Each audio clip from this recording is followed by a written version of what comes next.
महाडमध्ये नामदार भरतशेठ गोगावले यांच्या नावाने कार्यरत असणाऱ्या भरतशेठ गोगावले मित्र मंडळातर्फे यंदाही भव्य दहीहंडी उत्सवाचे आयोजन करण्यात आले।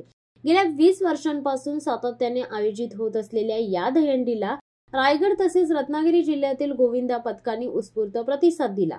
यावर्षी महाडसह गोरेगाव, लोणेरे, माणगाव, रोहा आणि श्रीवर्धन येथे भव्य दहीहंडीचे आयोजन करण्यात आले होते। प्रत्येक ठिकाणी 1.5 लाख रुपयांची बक्षिसे ठेवण्यात आली होती। महाड शहरातील दहीहंडी विशेष आकर्षणाचा विषय ठरली आहे। 8 थर लावणाऱ्या पथकांसाठी 1 लाख, 7 थरांसाठी 25,000 रुपये तसेच 5व्या थरापासून विविध बक्षिसांची लयलूट करण्यात आली। रत्नागिरी येथून माजी आमदार संजय कदम यांनी 4 गोविंदा पथके महाडमध्ये आणली होती। तसेच सुप्रसिद्ध कीर्तनकार भगवान कोकरे यांनीही आपले पथक उत्सवासाठी आणले होते। गोगावले मित्र मंडळांनी भगवान कोकरे यांच्या पथकाला 50,000 रुपयांचे विशेष बक्षीस दिले। माजी नगराध्यक्ष ज्ञानदेव पवार यांचे पथक आणि माजी आमदार संजय कदम यांचे पथक यांनी 8 थर रचून प्रत्येकी 1 लाख रुपयांचे बक्षीस पटकावले। या उत्सवाला 100हून अधिक गोविंदा पथकांनी हजेरी लावली।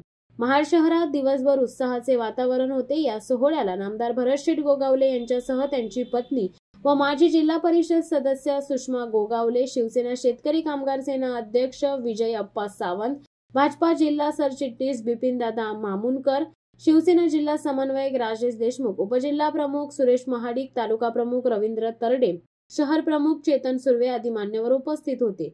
या उत्सवात एक विशेष क्षणही अनुभवायला मिळाला। भाजपा माजी तालुका प्रमुख जयवंत दळवी यांच्या कन्येने यकृत दान करून आपल्या वडिलांचे प्राण वाचवलेत। तिचा सत्कार यावेळी नामदार भरतशेठ गोगावले यांच्या हस्ते करण्यात आला। अतिशय उत्साहपूर्ण वातावरणात झालेल्या दहीहंडी उत्सवात गोगावले यांनी माजी आमदार संजय कदम व नगराध्यक्ष ज्ञानदेव पवार यांच्या समवेत गोविंदामध्ये सहभागी होऊन नृत्याचा आनंद लुटला। शिवसत्ता टाइम्ससाठी रेश्मा माने, महाड।